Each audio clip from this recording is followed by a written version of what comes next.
sou Raíssa, estou chegando com mais um podcast do Blog Softball Não. Nessa manhã de domingo nós temos aí um céu até meio nublado, com a temperatura de 29 graus aqui em Natal, mas uma sensação térmica de 35 graus. Ventos que denunciam que a gente deve ter chuva mesmo, porque só tem 10 km por hora de ventos com rajadas de 13, isso é nada. Muito longe do normal aqui em Natal, não é nem das rajadas, é do normal mesmo. Então a gente deve ter realmente uma chuva caindo aí, porque tá muito quente, tá muito abafado, tá muito parado. Bom, chegando então hoje com esse tema, o próprio umbigo. Tá ficando até cada vez mais chato falar sobre o futebol do Rio Grande do Norte, eu tenho que dizer, porque se já olhavam para o próprio umbigo, agora numa situação dessa é que a gente percebe mesmo a falta de sensibilidade dos clubes daqui. Não é só da federação, não. A federação, ela é a representante dos clubes e ela é eleita pelos clubes, reeleita 1000 vezes seguidas, né, sem problema algum, antecipadamente, de todo tipo de jeito. E a gente fica cada vez, eu pelo menos fico cada vez mais impressionada como só se olha para o próprio umbigo por aqui. Nós tivemos aquela situação de ser decretada, né? De serem decretadas medidas mais duras, restringindo a circulação de pessoas aqui no Rio Grande do Norte. E todo mundo sabe por quê, né? Os hospitais estão lotados, né? Os leitos de UTI é uma fila enorme, são mais de 100 pessoas aí esperando um leito de UTI. E o futebol daqui, ele jura que ele não tem nada a ver com isso, né? Que ele não precisa, ele não está promovendo a aglomeração porque não tem torcida dentro do estádio. Fora, não vou nem discutir, porque vamos dizer que não tem nada a ver com isso, né? Mas não tem dentro. Gente, eu já falei aqui, não são só 22 pessoas circulando no dia do jogo, né? E 22 seriam só os times, né? Ainda tem os árbitros, ainda tem as comissões técnicas, ainda tem os penduricalhos que ficam na arquibancada, que todo mundo sabe que tem. Fora o povo que não está em delegação, que está lá também. Dizem tanto que é um protocolo tão rígido. Ninguém conseguiu ainda me explicar até hoje porque que Virna assistiu a um jogo desse que não pode ter público, né? Qual era a função de Virna na arquibancada, desse protocolo rígido que tem o futebol, né? Em relação à Covid-19. E é uma falta de sensibilidade, né? Porque se um atleta desse se contunde seriamente numa partida, isso para falar do atleta, não vamos esquecer a questão do Covid. Para onde é que ele vai se não tem lugar para nada? Está tudo lotado, os hospitais particulares estão lotados, não é só o SUS não, né? Então falta uma sensibilidade ao futebol, uma choradeira por causa de 15 dias de paralisação. Em vez de eles estarem apoiando a paralisação, incentivando as pessoas a usarem máscara, a cumprir as medidas de isolamento, eles estão fazendo movimento para que não se cumpra o isolamento. A gente está numa situação horrorosa aqui no Rio Grande do Norte para esses dirigentes que não perceberam isso ainda.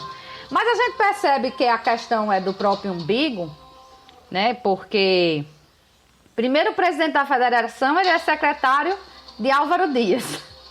Álvaro Dias se juntou sabiamente a este decreto, que a situação aqui não está fácil, nós estamos vendo uma situação de guerra. E Álvaro Dias responsavelmente se juntou ao decreto do governo do estado, Álvaro Dias, que é o prefeito de Natal, se juntou e também decretou as mesmas medidas aqui em Natal. Mas há uma reclamação tão grande e só se reclama do governo do estado. Deve ser por isso, né? Porque o presidente da federação é secretário de Álvaro Dias. A reclamação vem de um lado só. Aí choraram tanto, reclamaram tanto, fizeram todo tipo de pressão, que dizem que estão discutindo aí abrir exceção para o futebol. Devem aumentar o protocolo, não sei. Mas abriram exceção para a ABC e a América treinarem, porque afinal de contas as competições em que eles estão de nível nacional continuam e eles seriam muito prejudicados. Treinar é diferente de jogar, né? A gente sabe disso. Treinamento realmente você não vai ter contato ali. Mas ainda assim eu acho errado. Agora, sobre eles terem sido liberados e os outros não, mas me perdoem, né? Tem justificativa. ABC e América estão em competições nacionais. Quais são as outras competições das outras equipes? Que não seja o estadual. Se o estadual parou, não tem motivo desse povo estar realizando treinamento, é o que eu acho, né? E aí quando eu falo do próprio umbigo, é porque o Santa Cruz, por exemplo, né, que fez aí uma choradeira, seu dirigente fez uma choradeira grande nas redes sociais. O Santa Cruz, ele ia ter um jogo no dia 22 de março e só ia jogar novamente em 18 de abril, de acordo com a tabela da Super Federação do Rio Grande do Norte. Ninguém viu uma linha do Santa Cruz reclamando que não ia ter jogo, que ia passar fome, que ia ter que demitir jogador, porque não podia ficar quase um mês sem jogar. Foram 6 dias de paralisação por causa de um decreto de saúde no Rio Grande do Norte. E nesses 6 dias os clubes chegaram à conclusão que deveriam cancelar o estadual. Interessante, né? 30 dias não comoveram, mas 6 dias foram suficientes. A gente sabe que isso é tudo jogo político, né? Não tem cancelamento de estadual coisíssima nenhuma, né? Vai se tentar achar uma pressão aí. Estão querendo bater e continuo dizendo que é o principal patrocinador do estadual, porque o estadual se chama Campeonato Nota Potiguar de Futebol. Tinha dirigente que não sabia disso, eu até aconselhei que entrasse lá no site da federação para ver um pop-up abrindo, né? E ele até disse, não é patrocinador não, né? A gente vende o campeonato para a banda e a banda é que vende. Bom, se você tá contra a empresa, ou sei lá o que, o parceiro, como queira chamar, que tá comprando o campeonato que você joga, você já tá dizendo que não adianta patrocinar esse negócio aqui, né? Você vai, na primeira hora que tiver, você vai jogar terra nesse pedra, né? Nesse patrocinador. Mas esse é o nível, né? Vamos partir para o que interessa mesmo sobre o futebol daqui, né, que eu já disse que saiu uma seletiva da Série D, esse estadual, ele não é mais nada além disso, não deveria ser disputado se não tinha calendário.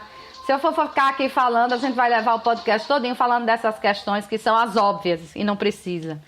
Mas a CBF divulgou aí o calendário da Série D, que vai ter uma fase preliminar que começa no dia 26 de maio, né, e termina em 30 de maio, para definir aquelas últimas equipes, né, são 4 confrontos aí entre Santana do Amapá e Gás do Roraima, Tocantinópolis de Tocantins contra Picos do Piauí, Real Ariquemes de Rondônia contra o Brasiliense do Distrito Federal e Aquidauanense do Mato Grosso do Sul contra o Rio Branco do Espírito Santo. Esses 4 vão se enfrentar, né, e de volta, para definir quem assume lá as vagas que estão sobrando ainda nos grupos, que são 8, né? 8 grupos de 6 equipes. 1, 2, 3, 4, 5, 6, 7, 8, né? De 8. 8 de 8. 8 grupos de 8 equipes da Série D 2021. E para aqui, para o Rio Grande do Norte, o que interessa é o grupo A03, né? O A3, ou o grupo 3, vamos chamar de 3, porque essa fase é toda chamada de A.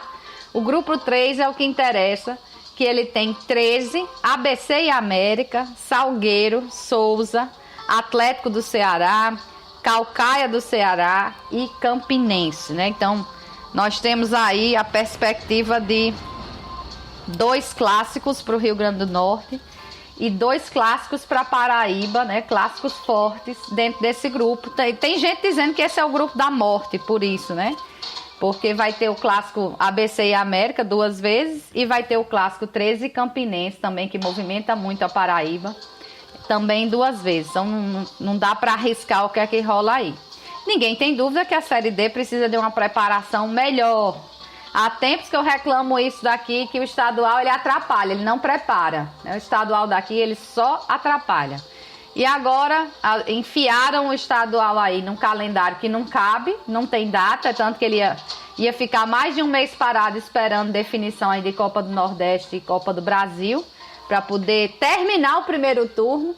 Esse segundo turno deve invadir a disputa da Série D, né? Segundo turno, disputa de final e tudo. Então, se já atrapalhava antes, porque o treinador caía na 5ª e na 6ª rodada, eu tive até uma conversa, acho que foi com o Coca, né? Que ele mandou lá uma piadinha a respeito da paralisação do estadual, né, sobre os clássicos. Aí eu disse, olha, pelo menos Evaristo Pisa não vai ser demitido na sexta rodada, né? Suspender o campeonato, então há uma grande chance de Evaristo ser mesmo o técnico que vai estrear na Série D com o América. Isso pode fazer o diferencial desse ano e o América, enfim, conseguir sair dessa Série D, né? O técnico que começou o estadual ser o técnico que vai começar a Série D, o técnico que está disputando Copa do Brasil e tudo.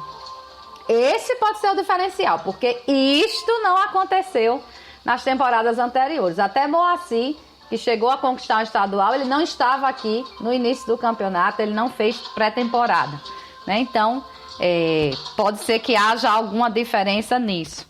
Mas a verdade é que está todo mundo agora pensando já na Série D, com esses confrontos, e muita gente já reclamando de questão de contratação, de reforço, mas eu acho que realmente a gente vive uma fase muito, muito instável ainda no Brasil, com essa pandemia, né? Eu não preciso nem dizer eu acho, acontece, né? Hoje mesmo saiu um dado dizendo que... Eu vou até falar disso no próximo podcast, né? A respeito desse descontrole da pandemia aqui em relação ao mundo. O mundo hoje fala do Brasil, minha gente. Somos notícia no The New York Times, somos notícia na CNN, chamada mesmo de capa, em todo canto, né? O Brasil conseguindo destaque, tá feio o negócio. E o mundo tá preocupado porque eles podem controlar a pandemia em todo lugar do mundo, se não controlar aqui não adianta. Então... lógico que em relação ao futebol, que eu digo sempre, não é uma ilha, não pode olhar para o próprio umbigo, está inserido num contexto desse e a gente não sabe o que é que pode acontecer, por exemplo, daqui para maio. Se as coisas vão melhorar, se vão piorar, dá até uma perspectiva ruim de piorar, porque na hora que quer se parar durante 15 dias, né, para realmente dar uma freada nisso, a gente conseguir baixar a transmissão e tentar levar uma vida mais próxima do normal disso, o futebol é o primeiro a se levantar de que não é para ser assim. Então é muito complicado realmente pensar que a gente vai conseguir sair disso se as pessoas não se dão as mãos para resolver. Se as restrições tivessem sido impostas lá atrás e lá atrás nós tivéssemos atendido, não estaríamos nessa situação hoje. Nova Zelândia, por exemplo, já tem até show de música, né, para assistir. Eu já falei disso no podcast passado, só 26 óbitos no espaço de um ano de pandemia. É o que a Nova Zelândia tem, tendo quase que o dobro da população do Rio Grande do Norte. O Rio Grande do Norte tem mais de 4 mil mortes. Então só daí a gente tira o quanto a gente está errado, né? O quanto a gente precisa mudar para de fato controlar essa desgraça e um dia se aproximar de ter uma vida que lembra o que a gente tinha antes de março de 2020. Porque o caminhar da coisa está muito ruim. Tá muito ruim mesmo. Você tem uma média aí de 3 mil mortes por dia. Isso é uma chacina. É mais do que um World Trade Center por dia. E a gente está preocupado se o futebol está treinando ou jogando futebol, tendo partida de um estadual falido, quebrado, com os clubes quebrados há muito tempo. E agora querem dizer que é isso que vai quebrar o futebol daqui. São as coisas que não dá para entender. Mas é isso. A gente pensa em Série D, mas não dá para esquecer a realidade e que se a gente não sabe nem se vai ter mesmo Série D mais para frente, se a gente não tomar atitudes agora, de ontem já, vai ficar difícil. Bom, é isso, né? Vamos ver aí o que é que vai sair desse imbróglio, se a gente consegue baixar essa taxa de transmissão no Rio Grande do Norte para, enfim, o campeonato, o super campeonato estadual voltar e ninguém fechar as portas, né, por causa de 6 dias de paralisação, porque 30 não paravam, mas 6 pararam. Vamos rezar que tudo dê certo, que a gente consiga sair dessa pandemia, que as coisas voltem a caminhar, para que, enfim, a gente possa olhar o futebol com um olhar diferente. Deixa um bom domingo para todos, né, uma boa semana e até lá.